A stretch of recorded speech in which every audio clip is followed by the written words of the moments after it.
വയനാട് പുനരധിവാസം എന്ന ലക്ഷ്യത്തിൽ മുംബൈ മാരത്തൺ ഓടി മുഖ്യമന്ത്രിയുടെ ചീഫ് പ്രിൻസിപ്പൽ സെക്രട്ടറിയും കിഫ്ബി സിഇഒയുമായ ഡോക്ടർ കെ.എം. എബ്രഹാം.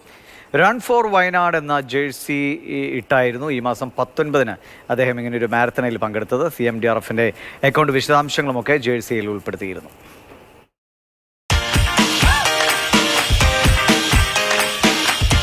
വൻ നാശം വിതച്ച ചൂരൽമല മുണ്ടക്കൈ ഉരുൾപൊട്ടൽ ദുരന്തത്തിന്റെ ഇരകൾക്ക് ഐക്യദാർഢ്യം പ്രഖ്യാപിച്ചുകൊണ്ടാണ് ഡോക്ടർ കെ.എം. എബ്രഹാം മുംബൈ മാരത്തണിൽ പങ്കെടുത്തത്. എൻ്റെ ഒരു വലിയ ആഗ്രഹമായിരുന്നു വയനാടിന് വേണ്ടി ഓടണം. പ്രത്യേകിച്ച് അങ്ങനെ ഫണ്ട് കളക്ഷൻ ടാർഗറ്റും ഒന്നും വെച്ചതല്ല. പക്ഷേങ്കിലും എന്തായാലും ഞാൻ ഓടുന്നു. അതുവഴി അത് 6 മണിക്കൂറോളം നീണ്ടു നിൽക്കുന്ന ഓട്ടവുമാണ്. ഏതാണ്ട് 42 കിലോമീറ്ററിൽ ഉള്ള ഒരു 35 കിലോമീറ്ററിലും ധാരാളം കാണികളുണ്ട്. അപ്പോൾ ഇവരുടെ മുമ്പിൽ ഈ തീം ഒന്ന് അവതരിപ്പിക്കണം. അതിനൊരു ബാനർ പിടിച്ചുകൊണ്ട് ഓടണം.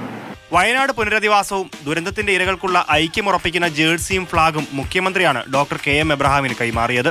ഈ ലാൻഡിൻ്റെ കാര്യങ്ങളും ഒക്കെ പരിഹരിച്ച് പ്രോജക്റ്റ് ക്യാബിനറ്റ് 1/1/2000 ഈ വർഷം ജനുവരി 1-ാം തീയതി പ്രോജക്റ്റ് അപ്രൂവ് ചെയ്തു. അതൊരു വലിയ ഒരു തുടക്കമാണല്ലോ. അപ്പോൾ ആ തുടക്കത്തിൻ്റെ ഭാഗമാകുക, പിന്നെ ജനങ്ങൾക്കൊരു സന്ദേശം കൊടുക്കുകയാണ്. ചൂരൽമല മുണ്ടക്കൈ പുനരധിവാസത്തിന്റെ ഭാഗമായി സംസ്ഥാന സർക്കാർ വിഭാവനം ചെയ്ത് നിർമ്മിക്കുന്ന ടൗൺഷിപ്പുകളുടെ നിർമ്മാണ കൺസൾട്ടൻസിയായ കിഫ്കോണിന്റെ ചെയർമാനും ഡോക്ടർ കെ.എം. എബ്രഹാമാണ്. കൂടുതലും കിഫ്ബിയെയും കിഫ്കോണിനും തന്നെയാണല്ലോ ഈ പ്രോജക്റ്റ് ടൗൺഷിപ്പ് പണിയാനായിട്ടുള്ള മേൽനോട്ടം ഏൽപ്പിച്ചിരിക്കുന്നത്. അത് എംപ്ലോയേഴ്സ് റെപ്രസെൻറ്റേറ്റീവ് എന്ന് പറയും. ഗവൺമെൻറ്റിന് വേണ്ടി അവരെ പണിയെടുക്കാൻ നിയോഗിക്കപ്പെട്ടിട്ടുണ്ട്. അപ്പോൾ അതിൽ ഇപ്പോൾ ഞാൻ ജോലി ചെയ്യുന്നതുകൊണ്ട് കുറേ കൂടെ ഒരു സന്തോഷമുണ്ട്.